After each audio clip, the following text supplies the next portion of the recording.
días, además de esta última canción anterior, cantábamos Mi esperanza está en Jesús. Y acuérdese de esta frase, porque va a ser muy importante el mensaje de hoy. La verdad que cada vez que me toca hablar, pienso y digo, Señor, ayúdame a poder transmitir lo que vos querés que transmita. Y espero no equivocarme, ¿no? Oramos para que esto sea así, lo que el Señor puso en mi corazón, poder transmitírselo a ustedes, pero que sea palabra de Él. Ese es mi pedido ante el Señor, y yo les pido a ustedes que sí presten atención, que estén atentos, que abran su corazón. Hicieron algunos kilómetros para venir aquí, en medio de la lluvia, y que no perdamos esta oportunidad de escuchar la palabra de Dios, pero que no termine aquí, en una simple reunión, sino que podamos seguir masticando, reflexionando, indagando en nuestra casa. Si no tiene sentido ser simples religiosos, ¿sí? Tomar lo que se habló, indagar, buscar, es cierto, profundizar en esto. Vamos a orar, vamos a rogarle al Señor que esté, Él está en medio nuestro, pero que nosotros estemos en contacto con su presencia. Oramos. Padre, gracias te damos por esta mañana, esta fresca mañana. Gracias porque nos permites estar aquí. También oramos por aquellos hermanos que no pudieron venir hoy a este lugar. Señor, queremos que tú nos hables, si esta es mi oración, que seas tú el que hables, que este mensaje venga de parte de ti y no de ideas humanas y filosofías baratas, Señor. Queremos reflexionar en tu palabra y que sea el Espíritu Santo que obre en cada uno de nuestros corazones, en cada una de nuestras mentes. Esta es nuestra oración, Señor. Guíanos en esta mañana. La gloria siempre sea tu nombre, en nombre de Jesús. Amén y amén. Miren, a todo ser humano que nace, se le asegura una sola cosa. Y nada más que una sola cosa se le asegura al nacer. Eso puede suceder en el corto o largo tiempo de vida que tenga, pero solamente una sola cosa se le asegura que va a suceder, y es que moriremos. Cuando nacemos se nos da solamente ese papel que nos asegura eso. ¿Sabes qué? Algún día te vas a morir. El resto no está escrito. El resto lo tenés que rellenar vos, con tus propios actos, con tus propias decisiones. Si vas a ser una persona de bien o una persona de mal. Vos mismo elegirás tu oficio, tu profesión. Si te vas a casar o no te vas a casar, si vas a tener hijos o no, cuántos. Eso va a depender ya de cada uno de sus decisiones y de las circunstancias. Pero sí hay algo seguro que tenemos cuando nacemos. Desde el Edén, Dios le dijo al hombre y le aseguró que nos daba el milagro de la vida, pero nos aseguraba que también moriremos. Dijo alguien una vez, una sola cosa nos dan a cambio del milagro de nacer. Y sin embargo vamos por la vida pensando que eso nunca va a pasar. Lo único que tenemos por seguro, pensamos que no va a pasar. Dios nos regala una vida y nos da tiempo para prepararnos para ese momento, pero no le damos importancia muchas veces. Yo quisiera compartir en esta mañana algunas cosas sobre el misterio de la muerte, pero presentándola con una palabra: continuidad. Y acordate de esta palabrita que la vamos a desarrollar más adelante. Cuando hablemos de la muerte, vamos a hablar de continuidad. No vamos a hablar de la muerte como el final de todo.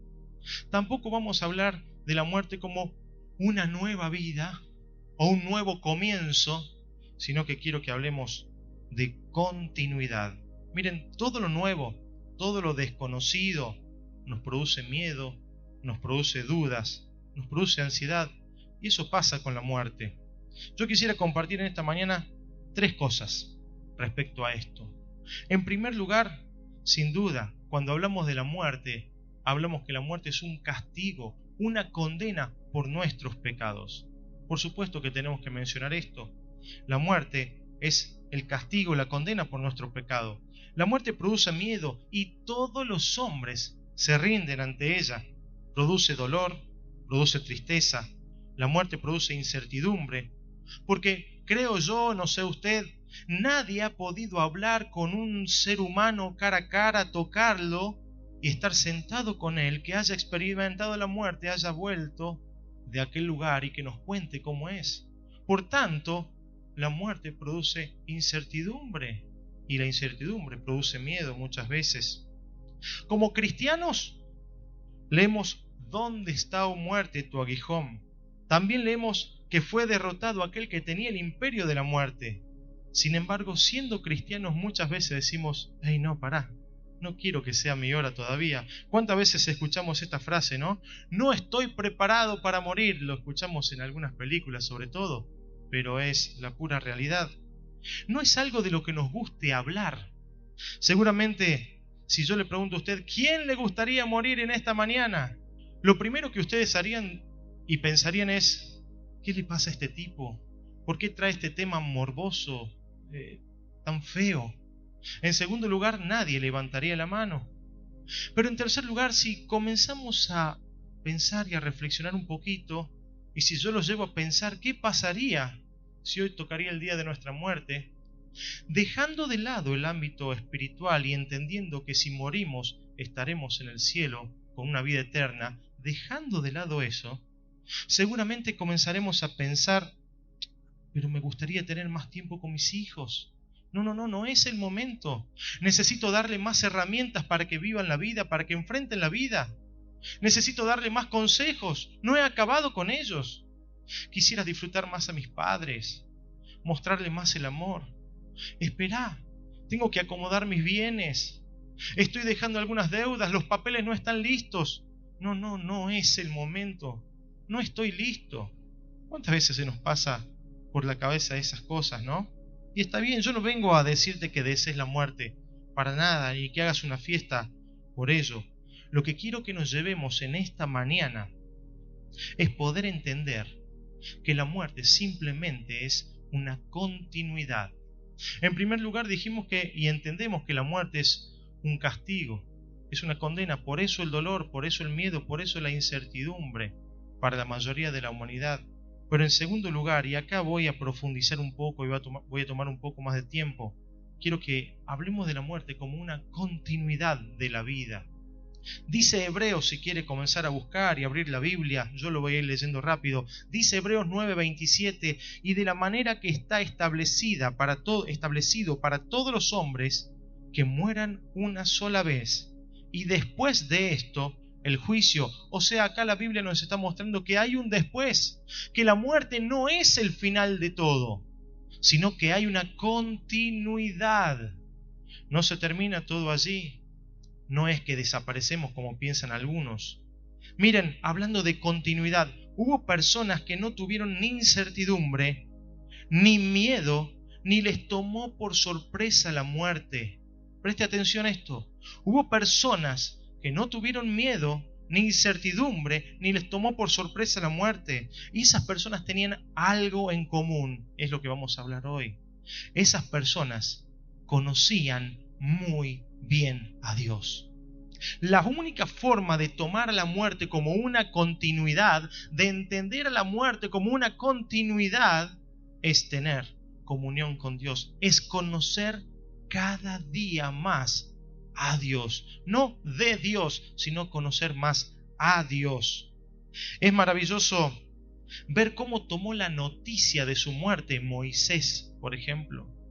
Usted lee toda la vida de Moisés y ve la comunión que tenía Moisés, cómo conocía a Dios a Moisés, cómo se le presentó Dios a Moisés, cómo fue hablando cada día Moisés con Dios. Y cuando llega el momento de su muerte, Moisés lo tomó con toda naturalidad. Dios le explicó que lo llevaría al monte Nebo, que desde allí vería la tierra prometida. Ahí le dijo que iba a morir, ahí. Y la Biblia enseña, escuchen esto, que Moisés tenía 120 años cuando murió y que su vigor no se había disminuido. Moisés no estaba enfermo. Moisés no era un ancianito. Sin embargo, dijo Dios a Moisés: Moisés, es hora que pasemos a otro capítulo. Es hora que continuemos con otra cosa. Moisés aceptó ser llevado de la mano, de forma figurativa lo digo, hacia la misma presencia de Dios. La Biblia dice que Dios mismo sepultó su cuerpo. No se menciona en ningún momento que Moisés se desesperó por esta situación, que Moisés se quejó, que Moisés hizo un planteo. ¿Cuántas cosas había pedido Moisés a Dios y le dijo: Señor, pará, no hagas esto, no destruyas a tu pueblo, te lo pido por favor? Sin embargo, acá no dice nada de eso. Lo aceptó con naturalidad, con serenidad. Hubo personajes en la Biblia que dijeron: Dios, dame más años, no quiero que llegue mi hora, dame más tiempo. Sin embargo, Moisés no hizo nada de eso, porque para Moisés fue una continuidad de la comunión que tenía con Dios aquí en la tierra. Lo mismo que Moisés iba a vivir en el cielo, escuchen esto, hermanos, es lo que Moisés ya estaba viviendo en la tierra. Por eso no tenía ninguna sorpresa, ni desesperación, ni incertidumbre de a dónde iba Moisés. Moisés no tenía miedo a la muerte, porque iba a continuar con la misma relación que tenía con Dios allí en los cielos. Dice la Biblia en Éxodo 33:11 que Moisés hablaba cara a cara con el Señor. Dice: y hablaba Jehová a Moisés cara a cara, como habla cualquiera a su compañero. Éxodo 34:29 dice: cuando descendió Moisés del monte Sinaí, llevando las 2 tablas del testimonio en su mano, al descender del monte, Moisés no sabía que la piel de su rostro resplandecía después de haber hablado con el Señor. Esa intimidad que tenía Moisés, esa comunión que vivía Moisés, no le sorprendía en absoluto que le iba a seguir teniendo allí en los cielos. La Biblia cuenta que en un momento Dios dice: te voy a mostrar parte de mi gloria. Entonces metió a Moisés en la grieta de una piedra, y cuando fue pasando, el mismo Dios tapó los ojos de Moisés y le permitió ver sus espaldas o su espalda. Esa era la intimidad que tenía Moisés. Moisés conocía muy bien a Dios, por tanto no era sorpresa lo que iba a pasar allá. Para él era una simple continuidad. Ok, Señor, vamos al monte, muero allí y después la seguimos. Por eso lo tomó con serenidad. Por eso quiero que hoy entiendas que la muerte es una continuidad, y para que la puedas entender y disfrutar tenemos que tener una comunión íntima con el Señor, como la tuvo Moisés. Otro que vivió su muerte como una continuidad de la vida fue Esteban, aquel mártir de la primera iglesia de los primeros tiempos, un hombre con una comunión íntima con Dios. Podemos decir esto porque la Biblia dice que era lleno del Espíritu Santo. Si quieren pueden buscar en Hechos capítulo 7 versículos 55 y 56, que dice: pero Esteban, lleno del Espíritu Santo, fijó la mirada en el cielo y vio la gloria de Dios y a Jesús de pie a la diestra de Dios, y dijo: he aquí veo los cielos abiertos y el Hijo del Hombre de pie a la diestra de Dios. Esteban había experimentado aquí en la tierra lo que iba a experimentar allí en el cielo. Por tanto, para él pasar de la vida a la muerte era una simple continuidad de seguir teniendo esa relación con Dios. Así lo vivió Esteban, con una muerte mucho más trágica que la de Moisés, con una muerte horrible ante los ojos de los hombres. Sin embargo, para Esteban era simple continuidad. Lo que estoy experimentando aquí en la tierra sobre mi Señor, lo voy a seguir experimentando allí en el cielo. ¿Por qué temer? ¿Por qué tener dudas? ¿Por qué tener incertidumbre? Pablo fue otro que conoció al Señor en intimidad. Creo yo que Pablo pudo comprender lo máximo que un hombre puede entender sobre Jesucristo, sobre Dios, aquí en la tierra. Por acercarse cada día, por obedecerle, por dejar de lado sus pasiones. Hacer como Pablo, venir a los pies del Señor cada día, clamarle y orarle, dejar nuestra carne de lado. Entonces Pablo puede escribir en 2 Timoteo 4, 6 al 8: el tiempo de mi partida está cercano. Otro que sabía que ya le faltaba poco y no se desespera, no le pide más tiempo a Dios. Para Señor, el tiempo de mi partida está cercano. He peleado la buena batalla, he acabado la carrera, he guardado la fe. Por lo demás me está guardada la corona de justicia, la cual me dará el Señor, juez justo, en aquel día, y no solo a mí, sino también a los que aman su venida. Filipenses dice: porque para mí el vivir es Cristo y el morir es ganancia. ¿Cómo podía decir eso? Porque entendía que iba a seguir teniendo esa comunión que tuvo aquí en la tierra, allí en los cielos. No les sorprendía nada, porque conocían al Dios que servían, porque conocían al Dios que cantaban, porque conocían al Dios que vienen a visitar a este lugar. Si hablamos de personas que conocieron a Dios, con esto termino esta parte, y que le conocieron en intimidad, que entendían de su grandeza, de su amor, de su compasión y de su perdón, tenemos que mencionar a David. David también conocía a Dios, con todos sus errores, pero conocía a Dios en intimidad.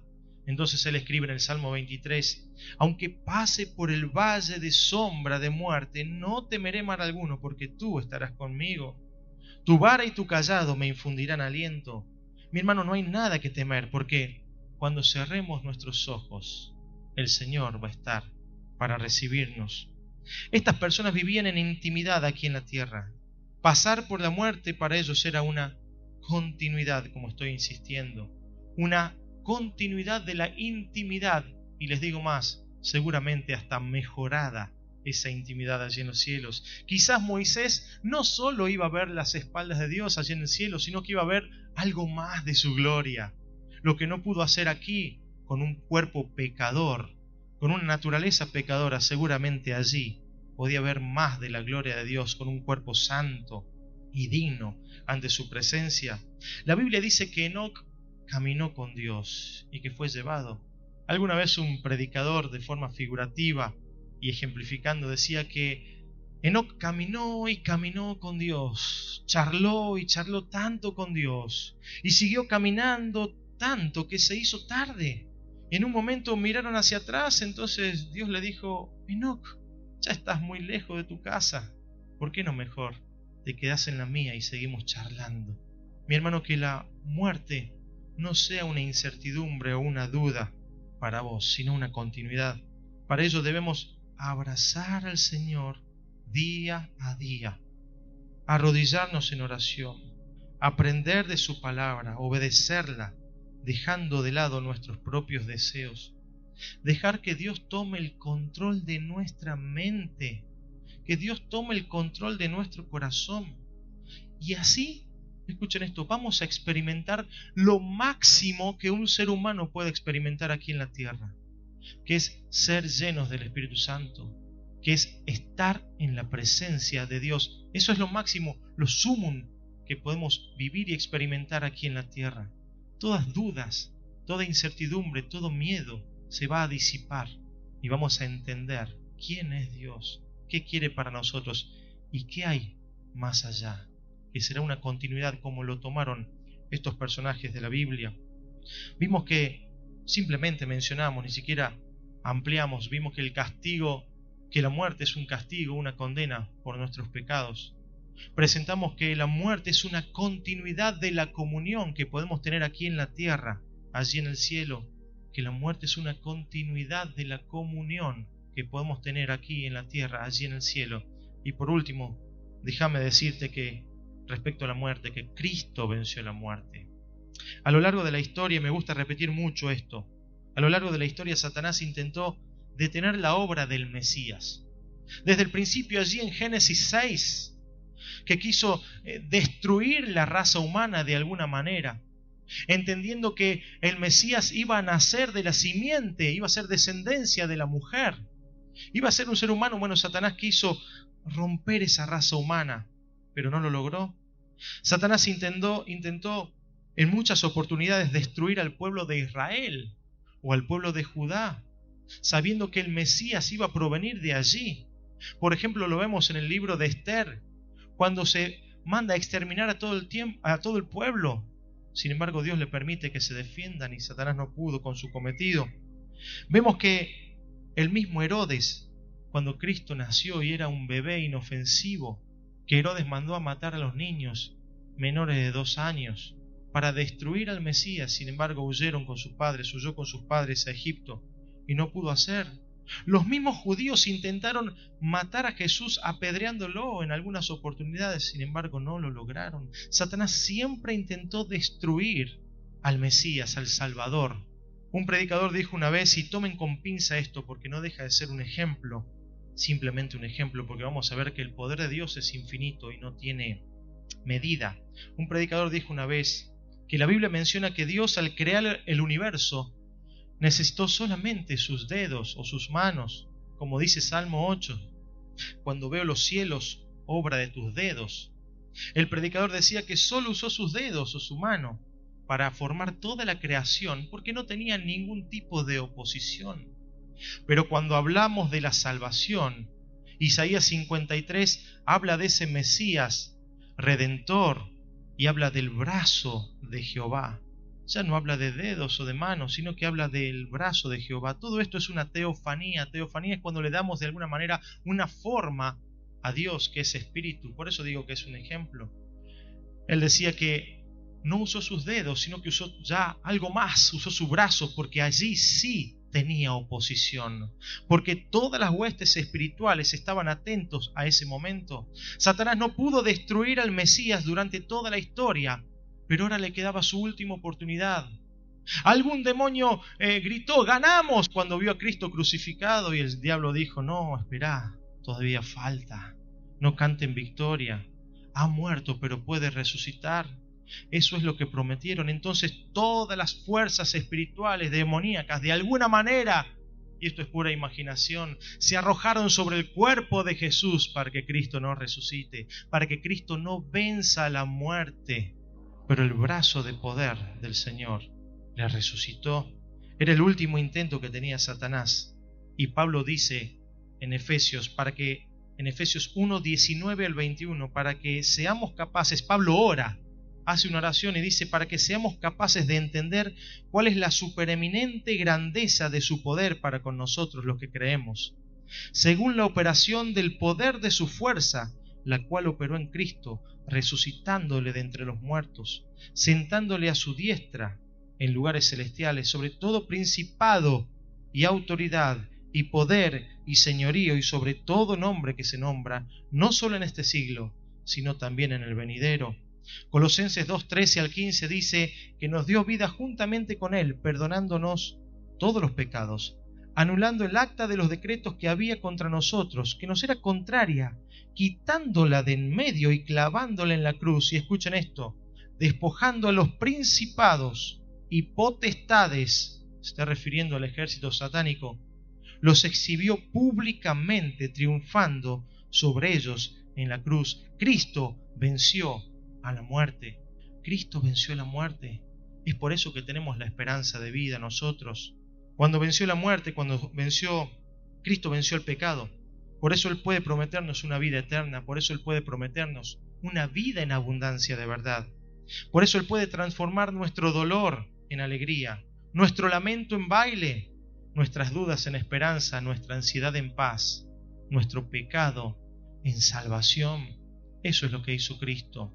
Yo te invito a que bajes tu cabeza, que cierres tus ojos y que reflexiones sobre esto. Que cuando te vengan esos pensamientos de que me queda poco tiempo, ¿qué va a pasar cuando yo ya no esté?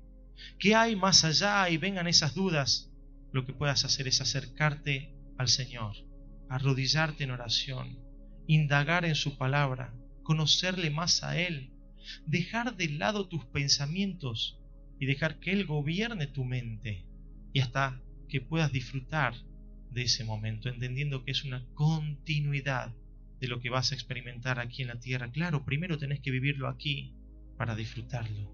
Yo te pido que ores, que hables con el Señor, y si hay alguien aquí que nunca ha tomado la decisión por Cristo, de decirle, Señor, ¿sabes qué? Yo quiero tener paz en mi corazón. Yo no tengo esa vida en abundancia como dicen. Yo quiero que me perdones mis pecados. Yo necesito estar seguro y poder experimentar la muerte como una continuidad y no ponerme ansioso, triste, desesperado. Quiero conocerte. Te ruego que toques mi corazón. Decile con tus palabras. Pedile, Dios, ayúdame, auxilio. Creo que Cristo murió por mis pecados y que es la única forma de conocerte a vos. Creo que Jesucristo es el camino, que Él es la verdad, la única verdad, y que es la vida para llegar al Padre. Quiero arreglar mis cuentas con vos, Señor. Decile con tus palabras, creo en vos, me arrepiento de mis pecados, cambia mi corazón y cambia mi mente, guíame para siempre. Te necesito y creo que venciste la muerte. Dame de esa vida en abundancia. Tomamos unos minutos para orar y luego le pido a Esteban que cierre la reunión. Que el Señor les bendiga.